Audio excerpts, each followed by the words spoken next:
Positive থাকা। একটা BCS করেন বা চাকরি বাণিজ্য লং জার্নি, শুধু পজিটিভ থাকবেন। রিজিকের মালিক আল্লাহ, দিন শেষে চাকরি পাবেন না পাবেন, কোথায় কি আছে না সেটা তো আসলে আল্লাহ নির্ধারণ করে রেখেছেন, সেটা নিয়ে টেনশন করার কিছু নাই। বাট যেটা আপনার হাতে আছে সেটা হচ্ছে চেষ্টা করার যে ক্ষমতা বা ইচ্ছা, সেটা নষ্ট করেন না, ঠিক আছে? চেষ্টা যদি করার ক্ষমতা আছে আপনার হাতে, চেষ্টা করে যান, যেটা হবে সেটা। দেখেন আমি একটা কথা বলি, সবসময় হইলো না। আমি একটা, আপনার বিরক্ত হচ্ছে নাকি? আমি তাহলে বিরক্ত না হলে একটা গল্প শোনাবো লাস্ট, যদি বিরক্ত না হন। বারডে বা পরীক্ষা দিয়েছিলাম, বুঝছেন? বারডে, Bangladesh academy for rural development. ওটা মানে যে পরীক্ষা ছিল অ্যাসিস্ট্যান্ট ডিরেক্টর পোস্টের পরীক্ষা ছিল।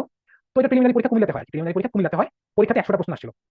তো আমি মোটামুটি মানে আমার আব্বার সাথে গেছিলাম, তো আব্বা বাইরে দাঁড়ায় ছিল, আমি মোটামুটি পরীক্ষা খুব ভালো দিয়েছিলাম, আমার 90 প্লাস মানে কারেক্ট ছিল আর কি। তো আমি আশা করেছিলাম যে আমি টিকবো। তো যখন কুমিল্লা ঢাকায় ব্যাক করতেছিলাম, এটা তো কুমিল্লাতে হয়, এবং ঢাকায় ব্যাক করতেছিলাম, বাসের মধ্যে রেজাল্ট পাই যে আমি টিকছি। মোটামুটি 500 জনের মতো টিকাইছিল প্রিলিমিনারিতে, I am one of them, আমি টিকে গেছিলাম, ঠিক আছে, সিলেক্টেড। এখন এই যে প্রিলিমিনারি পরে আমার হচ্ছে যে রিটেনের পরীক্ষা দিতে একদিন, ঠিক আছে। এখন রিটেনের পরীক্ষা ছিল ফ্রাইডেতে, শুক্রবারে, ঠিক আছে, ফ্রাইডেতে। তো আমার আবার চিন্তা করছে যে একটা গাড়ি ঠিক করি, আমরা আরাম করে যাবো। তো আমার আবার হচ্ছে একটা প্রাইভেট ঠিক করলো শুক্রবারে, ঠিক আছে। তো গাড়ি আসলো, গাড়িতে উঠলাম, বাট ওই দিন রাস্তায় ছিল ব্যাপক জ্যাম, ব্যাপক জ্যাম।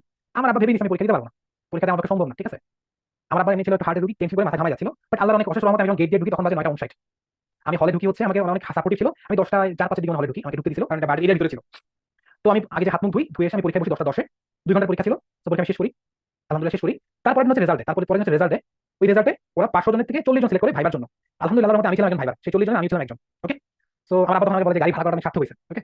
সো ভাইবা দিলাম, ভাইবা দেওয়ার পরে ফাইনাল সিলেকশনে 8 জনকে সিলেক্ট করছে, সেখানে আমার নাম ছিল না। তার মানে আমি চাকরিটা পাইনি, চাকরি পাইনি। এই গল্পটা কেন বললাম? আমার যেদিন 43তম বিসিএস রিটেন পরীক্ষা শুরু হয়, 35 রিটেন, প্রথম পরীক্ষা ছিল ইংলিশ, পরীক্ষা ছিল 200 নম্বরের 4 ঘন্টা। সেদিন রাতে আমার আব্বা হার্ট ফেল করে। সেদিন রাতে আমার আব্বা হার্ট ফেল করে, আমার রিটেন পরীক্ষার প্রথম দিন আমার আব্বা আইসিইউতে যায়। সেই আব্বাকে আইসিইউতে রেখে আমি পরের দিন সহ আমার রিটেন পরীক্ষা কমপ্লিট করি। এখন দেখেন ভাই, যদি আমার সেই চাকরিটা হয়ে যেত, আমি কি এই পরীক্ষা দিতাম? জীবনে দিতাম? আমি দিতাম না। আমি চিন্তা করতাম যে আমার আব্বার সাথে থাকা লাগবে, আমার এই পরীক্ষা পরে আসলে আসবে। বাট আমার আব্বা বলছে না, তুমি পরীক্ষাটা দিও। সেই আব্বার স্বপ্ন পূরণ করার জন্য কিন্তু আমি পরীক্ষা দিছি। সেই পরীক্ষা দিয়ে আল্লাহর রহমতে আল্লাহ আমাকে একটা পরিচয় দিছে। চাকরি এখনো তো জয়েন করি নাই, যে পরিচয় দিছে যে আমি ভালো একটা ক্যাডার পাইছি, যা চাইছি ফরেন ক্যাডার সেটা পাইছি আলহামদুলিল্লাহ। তো ভাই দেখেন, আমার বাবাকে আইসিইউতে রেখে আমি 21 ঘন্টা একটা রিটেন পরীক্ষা দিয়ে এই ক্যাডার পাওয়াটা এত সোজা ছিল না আমার জন্য। এই গল্পটা বলার কারণ একটাই, দেখেন ভাই, আমরা অনেক সময় চিন্তা করি যে এটা হয় নাই, আল্লাহ তুমি আমার সাথে এমন কেন করো?